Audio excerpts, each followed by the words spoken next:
Hey, salut à toi et bienvenue dans cette nouvelle vidéo, dans cette nouvelle analyse d'une vidéo donc de Full Destruction. Donc on va voir ça en 11 étapes, c'est parti. Pour le titre de la vidéo, le titre est bien, mais on peut l'améliorer. Moi je te conseillerais de mettre BeamNG Drive. Par exemple, tu vas sur YouTube et là dans la barre de recherche, tu marques. Déjà quand tu marques BeamNG, ça te propose Drive. Ensuite tu fais un espace. Ça te propose Crash Compilation. Donc moi je te conseille de référencer tes vidéos sur ce mot-clé là, Crash Compilation. Pour la description, on va aller voir ta description. Ta description elle est bien fournie mais on peut encore l'améliorer. Tu peux ajouter des liens vers tes autres vidéos. Tu peux ajouter des liens aussi vers tes playlists. J'ai vu que tu avais fait des playlists, donc c'est très bien. Tes concurrents ils mettent les liens vers les téléchargements des véhicules, des skins, des mods qu'ils utilisent.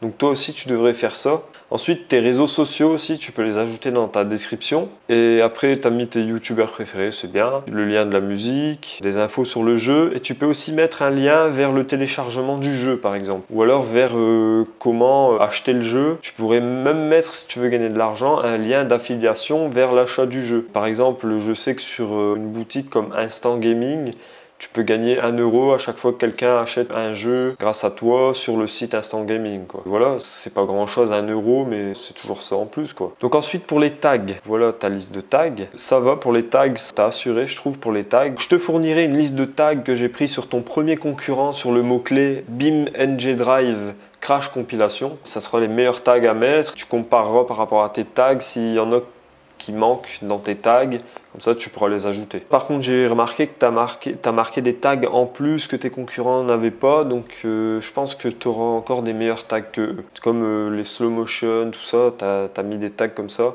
c'est bien. En ce qui concerne le classement de ta vidéo, j'ai regardé et ta vidéo elle est même pas dans le top 200 du mot-clé donc BeamNG Drive Crash Compilation et elle n'est pas dans le top 200 non plus de certains mots-clés, donc en fait personne la trouvera parce qu'elle est au fin fond de YouTube, elle est au-dessus de la 10e page de YouTube, quoi. Donc il faut vraiment améliorer le référencement de tes vidéos, ça c'est super important. Donc ensuite, en ce qui concerne le contenu de ta vidéo, on va aller voir un petit peu. J'ai mis avance rapide 1x2.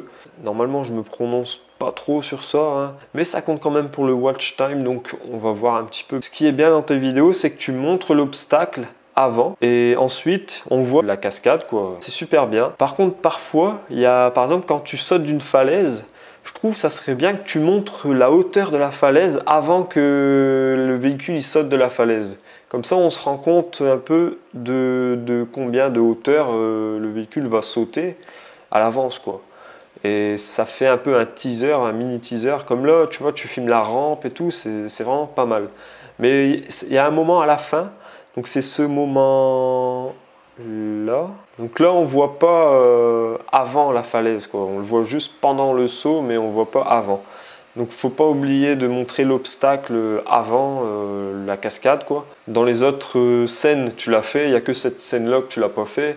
Donc sinon, c'est super. Pour les sous-titres, donc il n'y a pas de sous-titres dans ta vidéo, c'est normal, en même temps il n'y a pas de parole, donc je vois pas comment tu pourrais mettre des sous-titres. Mais quand même, full destruction, mets ton mot-clé, tu mets ton titre tout simplement en sous-titre. J'appelle ça donner à manger à YouTube, donc donner des mots pour qu'ils puissent analyser de quoi parle ta vidéo, quoi. Tu vas sur ta chaîne, je vais te montrer ça. Tu vas ici dans modifier ta vidéo. Là tu vas dans sous-titres. Ajouter des sous-titres, là tu mets français et ensuite tu pourras marquer ce que tu veux dans les sous-titres. Alors la qualité de la vidéo, ça c'est un petit critère que je viens d'ajouter. La qualité de la vidéo, il faut savoir que c'est super important pour YouTube parce qu'il favorise les vidéos de meilleure qualité. Si tes concurrents ils font du 1080p et que toi tu fais du 720p, ça va être léger, hein, mais ça peut jouer sur le référencement. Toi tu es en 1080p donc c'est parfait. La durée de ta vidéo, franchement, elle est parfaite. 3 minutes, c'est pas trop long, c'est pas trop court. Ensuite, le maillage interne de ta vidéo, quoi. Enfin le maillage, je veux dire les liens. À la fin, je te conseille de proposer une ou plusieurs vidéos à toi ou alors ta playlist qui concerne cette vidéo. Tu vois les écrans de fin là, je vais te montrer comment on met un écran de fin. Tu vas dans Creator Studio, modifier. Là, tu cliques sur écran de fin et annotation. Et là ensuite, tu peux soit utiliser un modèle. Donc par exemple, je sais pas si tu veux mettre comme moi une vidéo et le bouton d'abonnement. Donc là, tu vois, je peux mettre mon bouton d'abonnement et une vidéo ou alors une playlist. Donc la personne, elle cliquera sur la playlist ou sur la vidéo. Et là, on peut avoir un aperçu. Donc là, tu vois ce que ça donne. On peut s'abonner en cliquant là. Et là, on peut cliquer ici et ça marche sur mobile et sur ordinateur. Il faudrait que tu mettes ça à la fin de ta vidéo parce que tu as juste marqué The End. Et aussi, il faudrait mettre un appel à l'action à la fin de ta vidéo parce que tu n'as pas mis abonnez-vous par exemple. Ou mettez un like si vous avez aimé cette vidéo.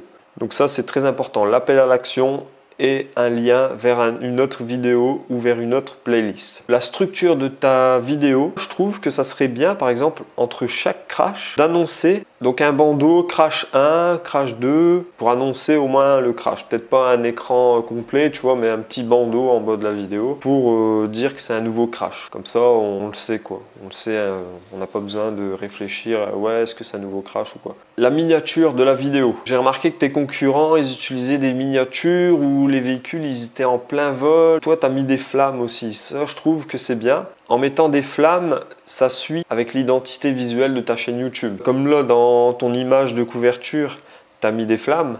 Donc, il faudrait que dans tes miniatures aussi, que tu mettes tout le temps des flammes. Comme ça, on pourrait reconnaître aussi tout le temps tes vidéos par rapport à tes concurrents. Tu vois, c'est un peu tous les mêmes miniatures, tes concurrents. Donc, il faudrait vraiment toujours essayer de mettre des flammes. Ou alors ton logo ou quelque chose qui fait qu'on va reconnaître tout de suite ta vidéo quand on la voit dans les résultats de recherche YouTube. Donc voilà, il faut te démarquer de la concurrence avec tes miniatures parce que si tu fais des miniatures comme eux là, il n'y en a pas une qui sort du lot pour moi. Elles sont un peu toutes pareilles, il n'y a pas vraiment de couleurs vives. Si tu détours une voiture par exemple, ou un camion et que tu mets une couleur vive en rouge par exemple en fond, si tu mets un petit peu des flammes, je trouve que ta miniature elle ressortira, même couleur verte, couleur jaune, tu mets toujours un fond et le véhicule bien en valeur et avec des flammes et même des explosions, tu vois. Là ça mettra bien en valeur ta miniature, ça te différenciera de tes concurrents. Et là, les gens ils risquent plus de cliquer sur ta vidéo, donc tu auras plus de vues, ta vidéo elle sera mieux référencée parce que tu as plus de vues, plus de tout quoi, de vues, plus de kiffs et d'abonnés. C'est tout ce que j'avais à dire sur ta vidéo. Je te remercie d'avoir participé à ce projet d'analyse de vidéo. Et toi qui regardes la vidéo, si tu as aimé la vidéo, mets un petit j'aime et abonne-toi à ma chaîne YouTube si tu veux recevoir les prochaines analyses et mes prochaines vidéos sur ma chaîne YouTube. Salut!